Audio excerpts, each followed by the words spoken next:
Gamers, today with a little bit of a delay, we got patch review. Again, I've been 4 days away from streaming, but I'm back and we're here. July 11th, it's July 15th today, but here I am with the little patch review. Let's see what's happening. Season 8, we're celebrating warm weather. It's not warm, it's hot. Good friends as we're preparing for return to map monsters, the Wild Man. Wait, what do I call him? The Krusty Man. Yeah, boy. And Dragon Turtle. I don't know why they keep pushing this, but I mean, okay, cool. Mini event, balance changes, Bugfixes are also. We made a slight adjustment to our typical planning, and we'll be rolling out more major changes to the mid-season with a patch planned for mid to late August. Okay, so patch in like 4 to 6 weeks. Okay, so probably when the qualifiers end. Season 8, July 18th, it starts. Okay, that's the event as well. We got some icons, we got some doodads over here. We got new Conquer badges, okay, new Daimondo badges, alright. Alright, map pool rotation. Arabia, Cliffside, Rocky River, Himayama, Gorge, Hill and Dale, Canal, The Pit, Baltic. The Pit, it sucks. I'm gonna veto that immediately. I'm actually gonna keep Baltic in because I don't mind water map here and there. I'm probably gonna play Canal too. I mean, overall, we've had way worse map pools. I don't think it's necessarily bad. And if you don't like playing like Baltic or, you know, The Pit or Canal, if you don't like water maps, it's only 2 water maps, right? So, that's pretty cool. And then, team ranked Migration. Yo. Migration, okay, I like that. Forts, and water hose. We're unveiling a new map, Socotra. I gotta say, Bitterlin cooked up Socotra in like 3 days. Because Socotra is a map from AOE2, but he adjusted it for AOE4 in like 2 days.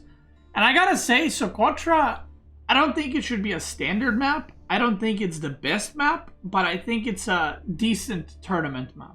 Maybe increasing the size slightly to the land would be better. Slightly, right? Like slightly slightly bigger land would be, I think, really good. Yeah, it's like mountain clearing, but it's better, I think. Design, rework, attack, move. We made adjustments to default attack move behavior designed to help prevent accidental misclicks. On PC, this can be changed back by setting the attack move behavior setting under the game to legacy. I don't know what that means, but we'll see. Fixed an issue where scouts can skip their reload animations. AI updates, okay. Poggers. Campaign, Poggers, hotkey. Using the hotkey combination to queue multiple units. Own mercenary Byzantine house works again, okay. Dervish and warrior monks no longer select with military shortcuts. Okay. Scouts no longer selected with military shortcuts. So select our own army and select idle army will not select scouts anymore. I think that's something a lot of people wanted. So I personally don't care about it too much, but I think a lot of people wanted it. So, you know, cool. Population capacity and reach will only be shown once, even when multiple units are produced at once.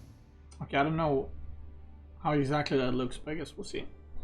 Added a free-for-all map pool and allowed for the map vehicles to be specified in that pool. Okay. Alright. Socotra. So that's Socotra. It's one of the new tournament maps we've played recently. Now this is where the stuff starts. You know, the changes and the actual things that are gonna affect the game. And this is a big one. Sheep now produce 200 instead of 250 food.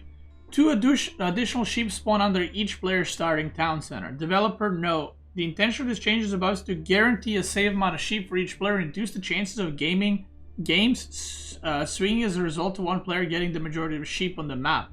With this change, the overall food on the starter map is kept mostly the same, reduced by only 200 per player. So that means that each map will now have 24 sheep, right? 7 on each side of the map, and then 5 on the starting TC. That's why it's 200 reduced overall. What do I think about this change? It's kind of interesting because some civs like Malian and Ottoman, actually cannot age up with the initial first 3 sheep. HRE, well, no, not HRE, because they just have increased gathering. Malian and Ottoman usually go to chop wood or mine stone, so their age up is delayed, right? Which means you're going to be using more food for the villagers.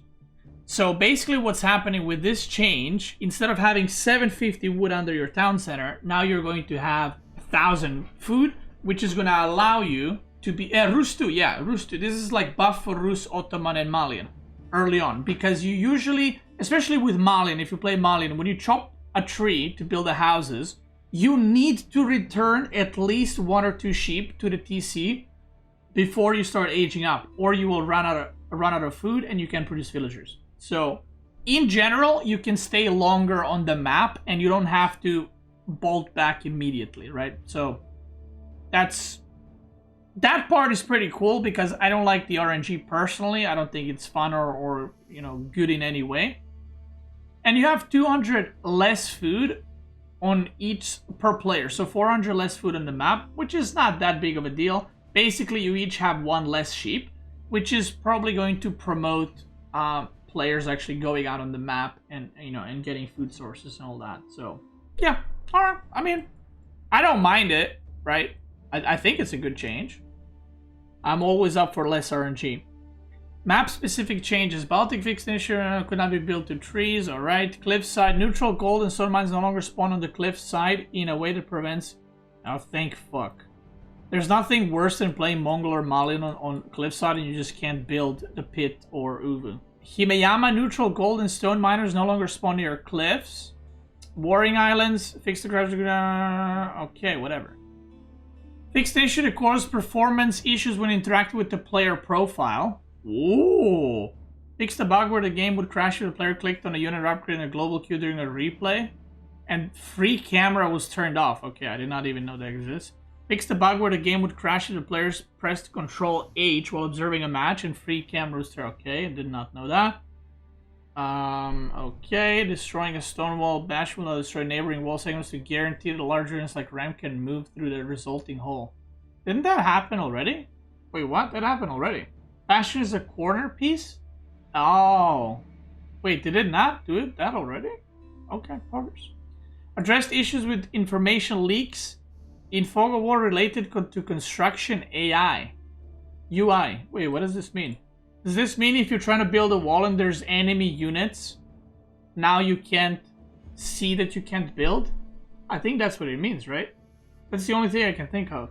Also, against trees and tree lines and, you know, whatever else. I'm assuming that's what it... I don't know what else this could mean. That's a great change. Move or attack move commands issued outside of the playable area of the map will now be shifted inside the playable area instead of displaying an error. Amazing.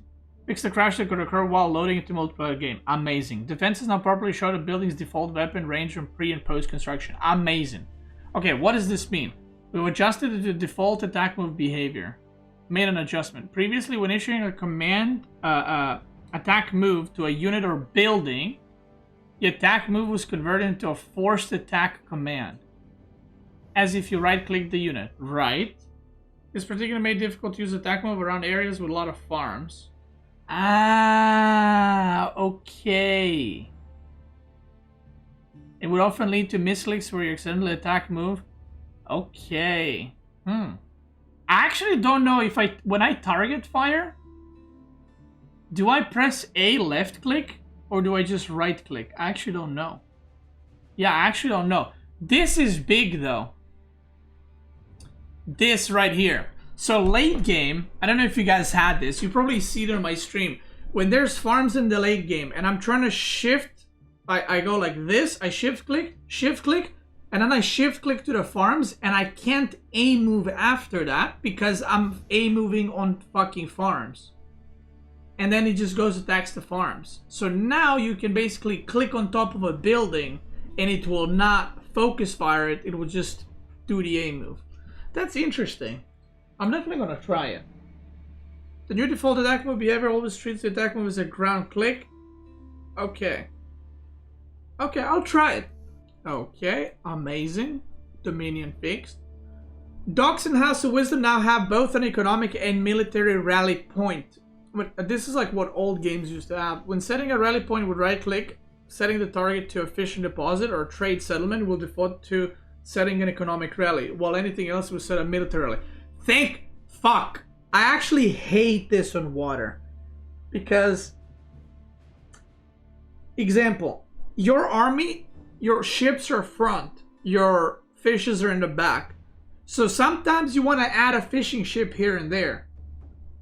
So if you make like a Springle ship, fishing ship, you either have to put the Springle ships on the fishing and then have to manually send them back, or you would have to send them forward, but then fishing ship is all you have to send it back to fishing.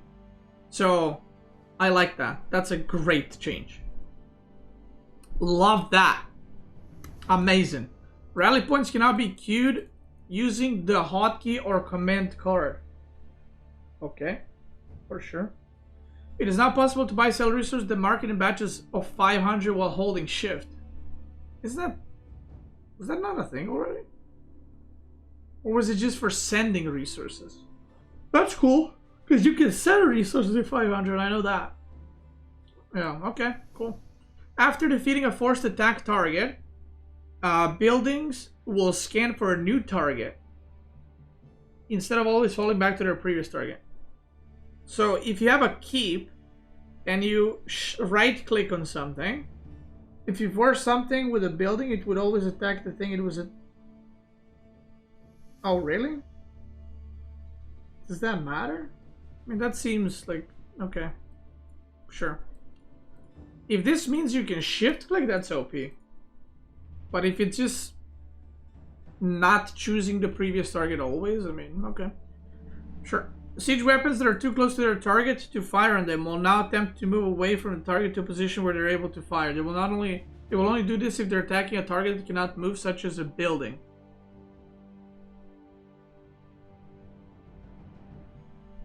So not against units. Horseman range increased from 0.29 to 0.38. So, for reference, if you guys don't know your ranges, Sipahi have a range of 0.75. This is potentially a pretty decent buff.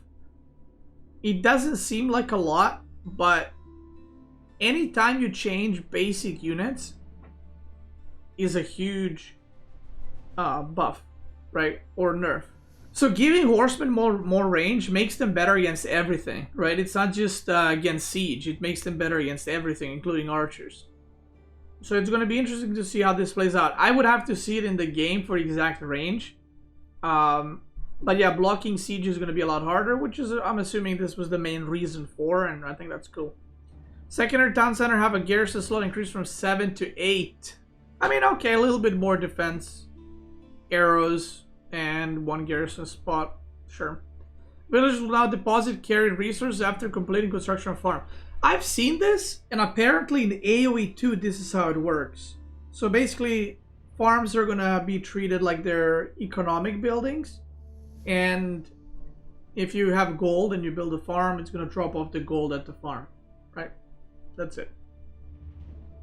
Naval updates. Does and canoes now fire arrows from the head of the ship instead of the center, which means the arrows will arrive a little bit quicker, which means that dodging is going to be a little bit harder. That's cool. Heated shot. Archer ships now switch to incendiary arrow after researching heated shot. Visual representation of the upgrade only. Okay. Cool. Fishing boat line of sight reduced by 25%. Fishing boat train time increased from 25 to 30. And China and Jushi have 10% faster, right? So they get 3 seconds. So they get 27 seconds, which is pretty big actually. This is a big change too, by the way. This is something I would have to play with. But there might be some kind of intricacy now where some civs might not be doing like the 3 fishing ship into age up, instead just do the age up. I would have to try it, but I don't know. This also might make slower civs better on water, like OTD, where your eco is good, but you don't have a lot of workers. So any civ that has slower eco it's better for. It's better for Malian, for example, too. Stuff like that. Abbasid Dynasty and Ayyubid docks now only show the range for healing aura. What did they show before? Civilization-specific changes. Abbasid, big buff. Corrected a bug where medical centers would persist on destroyed landmark. Let's go. Byzantines. Olive Grow, AK Farm. Cost increase from 60 to 70. They didn't even make it 75. They're like 70. Drummond move speed increased from 138 to 15. Drummond Greek Fire base damage increased from 2 to 4. Again, I would have to see this specifically. The Olive Grow increase from 60 to 70, in my opinion, will not change anything at the top level. Okay? I don't think this will nerf Byzantines where they're like unplayable. It's 10 more wood. It's not that big, you know. I don't think this is enough of a nerf. Again, 10 wood is nothing. This value only applies to fish ships and demos. Damage versus military ships and buildings unchanged. Wait, what? Fire damage for against demos and fishing ships? I wonder if they can kill a demo ship before it hits them or something. Corrected an issue where Pilgrim Flasks would overlap with Shield Wall on Limit 10A. When playing on Xbox, kick W. Olive Oil is properly deposited when a villager carrying it is garrison. Yeah, I don't see this doing much, to be honest. It's gonna slow a tiny bit on the Byzantines, but not really. Like, also these days, you play Byzantine not as passive, you play it to get map control, and then you get all 3 berry bushes. So you don't really go super early farms. Greek Fire is just a dot, they live on the water. Yeah. Increase the radius of Imperial Palace spy ability from 1.5 tiles to 3 tiles. This is kind of crazy, because I felt like this landmark, this is the H3 landmark that gives you vision on the villagers when you click it. 1.5 tiles to 3 tiles. Like, you're going to be able to see a lot of their base with this, which is kind of interesting, because I don't think people are not going this landmark because it sucks. I actually think this landmark is quite decent. The problem is, Clock Tower landmark is just better, right? Like, why wouldn't you want your siege with 50% health? So, yeah, I don't know. I mean, this is a big buff, and you get vision, right, for the villagers, and increased duration from 10 to 15 seconds, which is again great, but that's not the point. Wait, a house is, oh yeah, a house is 2 times 2 tiles. Like, this is like a, whenever you use it, each villager will give you the vision of barracks. Like, that's a lot. In Teams games, it will influence a lot. But yeah, but in Team games, you already went this landmark unless you're dented. Or like in 3v3 4v4, you should have gone this landmark already. I mean, okay. I still don't think this is going to change in 1-on-1. I think in 1-on-1, you're still going to go clockwork most of the time. Corrected an issue where battering ram was missing from Zuginu, a radial menu. Okay. Delhi. Upgrades now count towards the technology score based on the upgrade's base time cost. Okay. Fishing ship damage decreased from 7 to 6. Garrison scholars and dock production speed modifier decreased from 30% to 20%. Now, guys, Delhi might be the best civ on water. Watch this. Hisar Academy cannot be selected with research shortcuts. Fishing boat arrows no longer miss their targets. Wait, that's crazy. Wait, what the? That's crazy. Manuscript trade is now default bonus for the civilization. Wait, what is manuscript trade? Wait, what is this? Oh, garrison. Yeah, okay, yeah. So, Docks garrison capacity increased from 3 to 4. Docks now generate influence as mosques do. Docks will provide a free scholar. Oh, that's the... Okay, yeah, I know which one that is. Docks will now provide a free scholar in its garrison if it was the first dock constructed for a mosque. So what does this mean? Whenever you play Delhi on water, which 100 million, 1,000 billion% you will see Delhi on water now. When you make a dock before a mosque, you will get a scholar inside. It's going to increase the production speed 20%. China and Jushi have 10% increased production time on docks. Delhi will have 20% from the get-go. The moment you make a dock, 20%. Fishing ship production speed was 25 seconds. Now it's 30. 20% of that is 24 seconds for fishing ship. Which is quite a lot faster compared to the other Civ. Quite a lot faster than the first Civ. What else? Well, you don't have to make a scholar at all. You don't have to make a mosque at all if you play Delhi on water now. Why? Because you got one scholar, and your wheelbarrow, your forestry will also now be researched faster on water maps. So it won't be researched like you have 0 scholars, you will have 1. So this is gonna be way better opening for Delhi. Delhi also starts with a shit ton of wood. Now, another thing that's quite interesting. Let's say you're fighting on water with Delhi. You can go kinda greedy, right? You can go kinda greedy with Delhi. Why? Because your fishing ships shoot. But they used to deal, what, 6, 7 damage? Now they deal 6. But they don't miss anymore. So if I have 15 fishing ships and you have an archer ship, I can defend the fishing ships with fishing ships, right?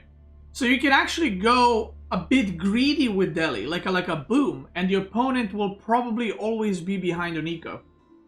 And I think this is a massive oversight on fishing ships no longer missing targets. Fishing ships most likely will need to be their range to be nerfed or something to be done, because Delhi fishing ships also have like double health or something.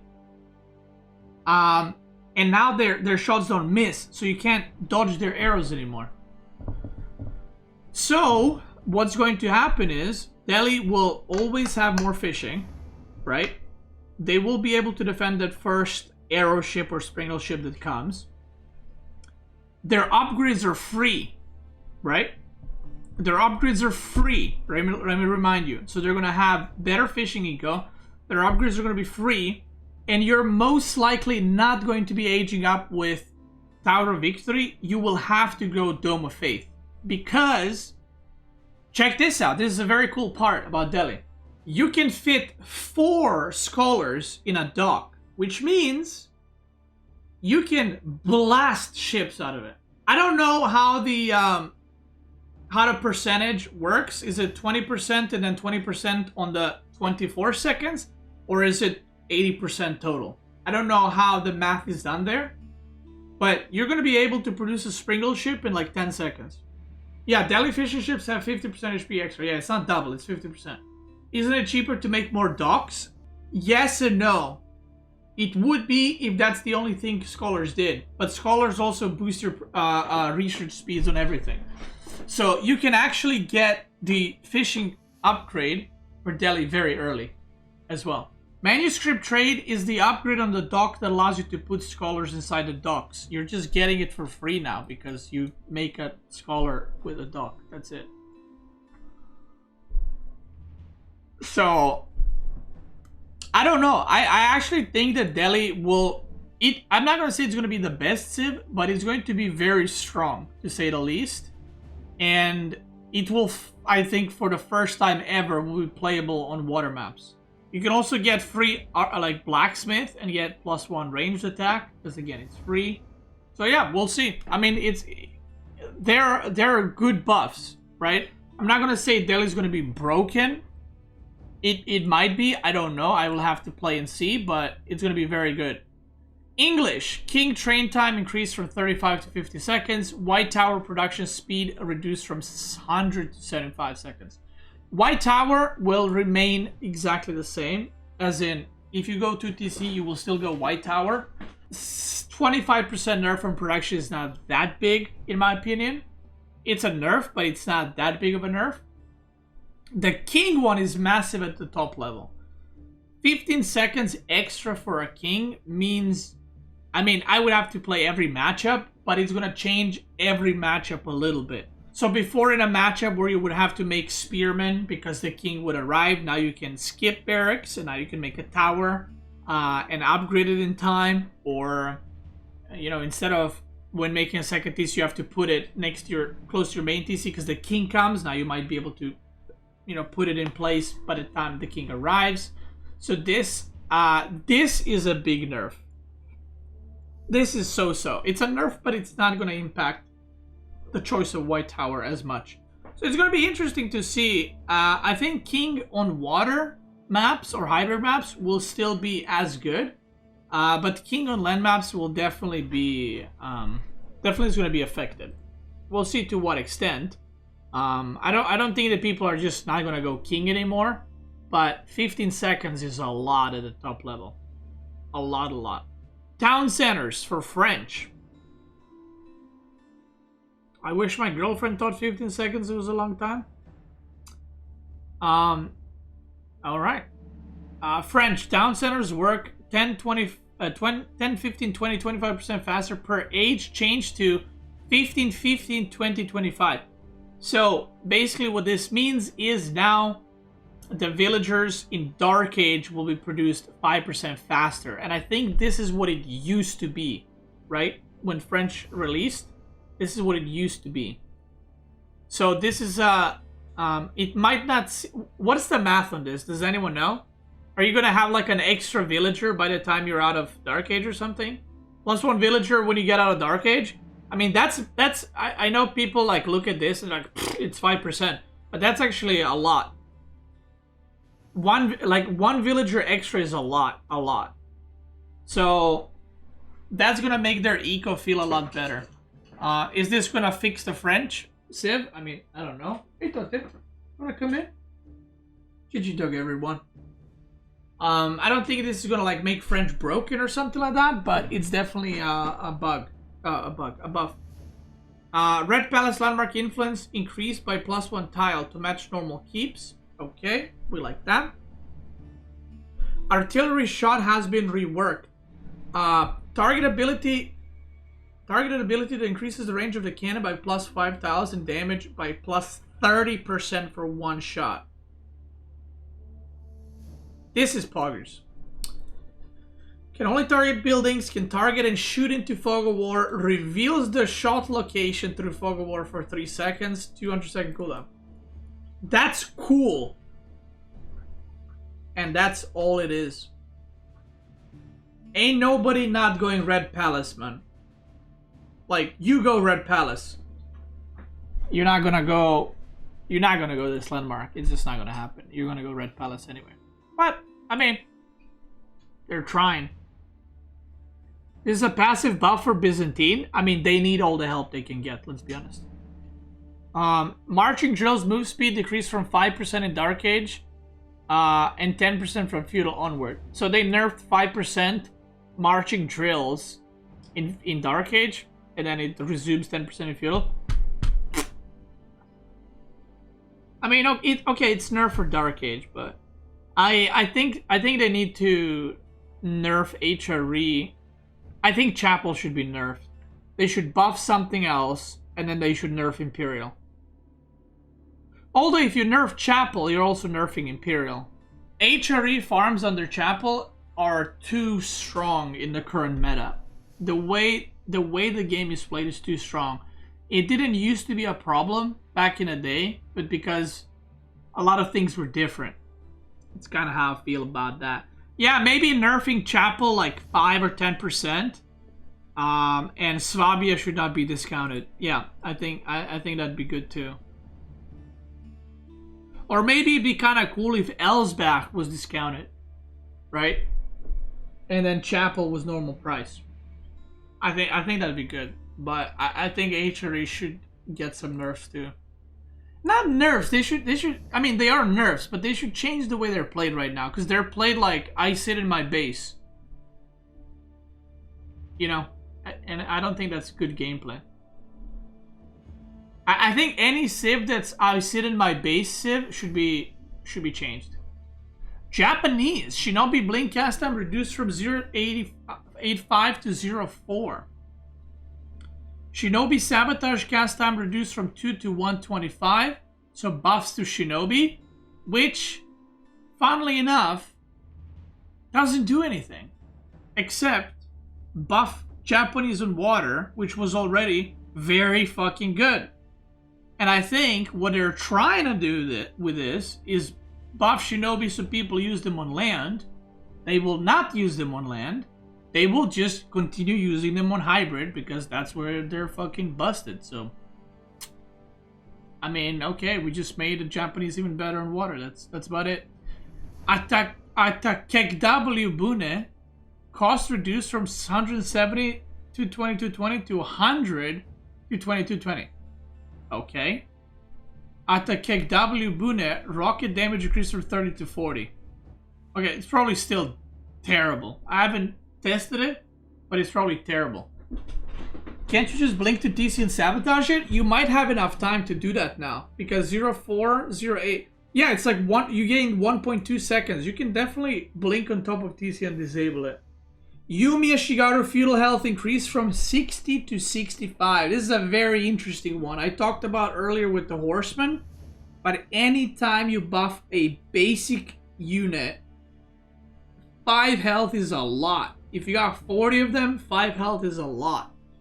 They are underplayed, I will say that, and this might make them played a lot more. We'll see.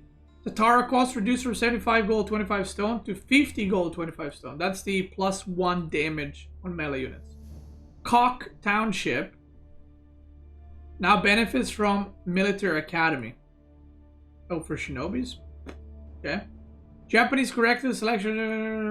Alright. Mongols. Ooh, I'm excited for these, by the way. Are you guys ready? Remove rally point command from Mongol Gur since they do not produce units. Makes sense. Destroyed Mongol landmarks that haven't unpacked can now be attacked while under repair. Makes sense. Fix the bug where technology queued at a prayer tent would be removed from the queue upon completion of monastic shrines. Okay. Mongol sheep production, pasture sheep production reduced from 140 seconds to 116 seconds. Now, I haven't done the math with this. I don't know if someone did. Basically, you will produce sheep faster, but sheep only gives 200 food now. And I don't know what the math is, if this is like exactly the same, or it's a slight buff or a slight nerf. Or if you go under Uvu, how much better it is. But that's what it's changed for. It's a very small nerf. Yeah, Mongol needed a nerf for sure. Okay, so Mongol got nerfed. Let's go. Mangudai. Cost reduced from 120 and 40 gold to 90 food, 60 gold. Double production cost reduced from 160 stone to 150 stone. Omega, can we get some Omega Lulz in the chat? Yo guys, you can make this garbage unit with more gold. I think they actually made it worse somehow now. Train time improved from 30 to 28. They actually made it worse. Secondary Town Center. Town Center cost reduced from 900 wood to 850. I mean, I can't be like, yo, Mongol 2 TC is viable. It's 50 wood, right? It's a buff. Yes. Is it a big buff? I don't fucking know. We'll see. Like, I still don't understand. Like, why was it 900 in the first place when other civ are producing TC for 750, right? Should be 800 to be fair. Early Horseman ranged armor increased from 1 to 2. This one's interesting. And the only place where I found this to perhaps be useful is against English. But English will never like fight your horsemen. So I don't really understand what this is for. Like, you're not gonna dive TC in Dark Age. So yeah. So all this looks like a lot of buffs, a lot of changes, but it's actually a Keg W. The only thing that matters is this. And apparently Pasture's got like a 3% nerf. That's about it.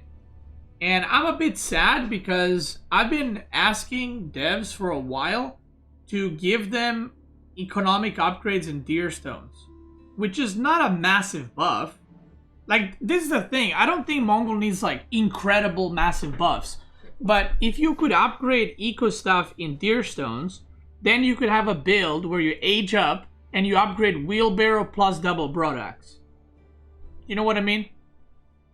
It's a small thing, but at this point, every civ's eco landmark, like Twin Minaret or Byzantine mercenary printer landmark, they also have eco upgrades. Why doesn't this? Do you know what I mean? Now, Malian. I've seen this one, and this one is crazy. I actually think, I don't know if it's going to be Delhi or Malian. I actually think Malian might be the best water civ. And I'll tell you why. It's because I think, not because of the, I mean, this is an insane buff, by the way. This is an insane buff. So, you drop off 40 food, and you're going to get 4 gold, right? Which means you can age up without mining gold, basically, right? Straight up. You don't need to mine gold or build a pit. You only need to put everything on the wood. What does this mean? Because you don't mine gold, you can age up quicker, like Rus. Rus can age up as one of the fastest civs to age up because they don't mine gold. I think it means you will drop 36 food and 4 gold? Really? No. No, I'm pretty sure this is going to be a 40 plus 40 angle. You can do some crazy stuff with Malian where you just don't build a pit at all. You just boom on fishing eco. Now, why is this strong? Malian, unironically, was always very strong on water. Hear me out. Let me cook. What was the problem, though? The problem was, in order to get gold and to build houses, you had to build it around the gold, so there's some travel time. You had to build a pit, which delays your age up, or you had to mine gold, but then eventually you want to build a pit, which is just not enough eco. If you manage to not die as Malian, you have a really good bonus for water. And their really good bonus for water, their ships move 15% faster near a dock. That range is quite long. Which means that your demo ships move 15% faster, which means your arrow ships and springle ships move 15% faster. So, when you play Malian now, you're going to want to have docks where you're fighting, so you always have a 15% movement speed boost. Now, you guys know the HRE units with 10% movement speed boost. Now imagine your whole water army having 15% movement speed boost. It's a lot. It's a lot. So, I think Malian is going to be very, very, very strong civ. And if you do manage to sneak in a pit mine eventually, you're going to have Manza Quarry, and you're going to have pit mine giving you gold. Now, I don't know how good this will be in actual games when you play them. Like, can you get all your upgrades and make demo ships and springle ships just off of fishing? I don't know. We'll have to see. If that is the case, you might actually skip Manza Quarry, and you might go for the Saharan Trade Network. Obviously not to trade, but you can drop it on your wood line to protect it. If the enemy's playing like Japanese, you can also drop it near docks or something like that. So, yeah. This is crazy good. You're going to need 1,000 food in Dark Age just from fishing boats to age up. Yeah, so you go 2 docks. And you can maybe mine 20 or 30 gold. Ottomans. Military school train time multiplier reduced from 5x to 475. This is a buff, okay? This is not a nerf. They're getting... I think this is just a reverted nerf. Or reverted nerf, right? It used to be 475, and then they nerfed it to 5, and now it's reverted. So, again, we're back to it. I mean, cool. I think Ottoman needed help. I think their military schools are pretty... It was 4.5? Okay. Still, it's a buff to what it is now, which I think they do need a little bit of help for sure in feudal. I would like to see nerfs in Imperial, though, still. The Istanbul Observatory is working as intended when landmark is destroyed and being rebuilt. Grand Galley scale production speed per age like their influence does. Istanbul Observatory landmark now applies to Grand Galleys. That's the galleys that act as military schools. Now, this is cool and much needed, but I would love if they nerfed Ottoman in Imperial. Janissaries and Great Bombards are batshit insane and they need to be nerfed. Like, I think Ottoman needs help, don't get me wrong. But the problem is if you help them in feudal, they're just gonna get to Imperial easier, right? Rus. Lodia fishing ship train time increased to 46 seconds. I mean, this is just to match the fishing ship build time increase, right? But that's crazy. 46. It's 38 now? I mean, it's to match the 25 to 30, right? So, but that's a lot. 46 fucking seconds. Variant civilization changes. These changes apply only to variant civs. Okay. Ayyubid. Corrected an issue where Ayyubid villagers could not construct stone wall bastion segments. Okay. Military wing. It now takes 15 seconds for the first desert raider to spawn, which is pretty much what they've done to King. And again, this makes sense. This is a big nerf, by the way. For top level gameplay, this is a big nerf because right now, the moment Ayyubid ages up, he comes with Desert Raider across the map, and you have to have a unit, or you're gonna get pushed off of gold, off of stone, off of berries, off of whatever. So giving you 15 extra seconds is quite a bit. So love that. Economic wing growth, reduced number of villagers from 8 to 7, so you get 1 less villager. Trade wing advisors, feudal, Atabeg increased from 2 to 3. This might be very interesting. Castle age Atabeg increased from 4 to 5. This is what I'm looking at, and you might be doing this in feudal age now. So for those that don't know, Atabeg increases HP of the units coming out of the building where you put the Atabeg in by 20%. So the problem before it was only 2. So if you buff 2 buildings, if you're all in feudal, you're gonna have more than 3 buildings. But now, if you go like double stable 3 archer ranges and you put 2 of the Atabegs in stables and 1 in the archer range, your horsemen have 20% extra health. Like that's pretty big. And then, you ready for this? When you age up, your camel lancers have 20% extra health, which is quite good. I think you might be, I think this might be not dead, but I think people might be playing trade wing advisors very soon. J to the D.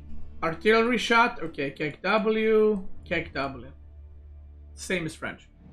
Correct issue of Temple somewhere it had 7,500 health. Poggers. What's on the horizon? Coming up! That wraps up everything we have in store for you this update. Be sure to keep your eyes peeled for the follow-up patch where we're targeting to release a few weeks after Red Bull El Reinado. Qualifiers have completed. We have lots of changes coming in that we're excited to get into your hands. Here's a sneak peek at what we have in store for our next patch. A full rework of Rus's bounty system. I hope they don't ruin my boy over here. I finished with 80 bounty. 80! I hope they don't remove bounty. But, you know what? Even if they remove bounty or make it somehow different, we'll always have this. 3 fucking scouts, and I get 80 bounty. 80! You shoved my arm at the start. And imagine someone playing the game like 6 months from now, and they don't know what bounty is. How sad is that? How sad is that? We're gonna be telling people, dude, back in the day, dude, we had bounty. Let me tell you about bounty. So yeah, I don't know what they're gonna do with it. Deerstones will grant access to a new unit, Khan's Hunters?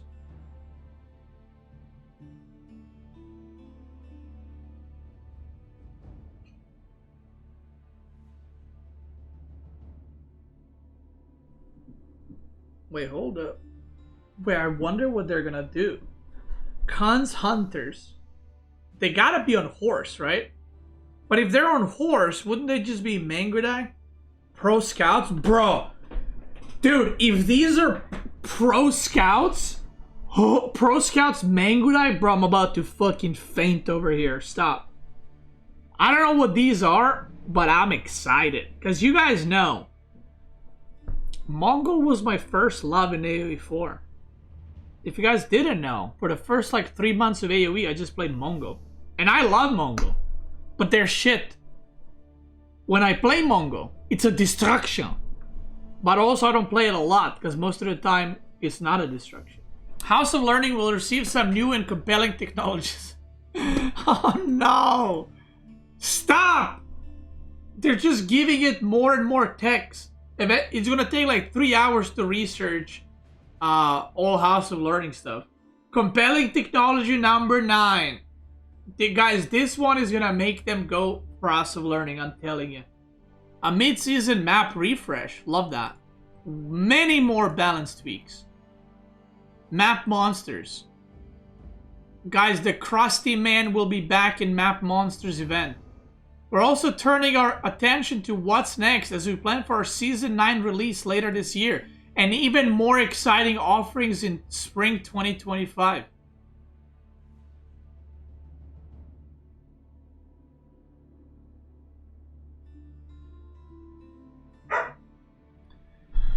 Wow. Alright. That's cool stuff. Love that. Can't wait to play Spanish and Vikings. I mean, more games, I mean. If you're watching this on YouTube, thank you so much for watching. It's a good patch overall. Not big changes, but good changes. And I think the patch we have in 4 to 6 weeks will be more like redesigning. Usually, whenever a new season drops, they do like redesigning changes and then they do balance changes. And it seems that this time around, they're doing it the opposite. And they said because of the tournaments and stuff, so that's cool. So whenever the new patch hits, we'll be testing that. We'll be playing all those things, testing daily on water. So make sure to tune in at twitch.tv/cutiepatootie. No, I'm joking. It's twitch.tv/Beastyqt.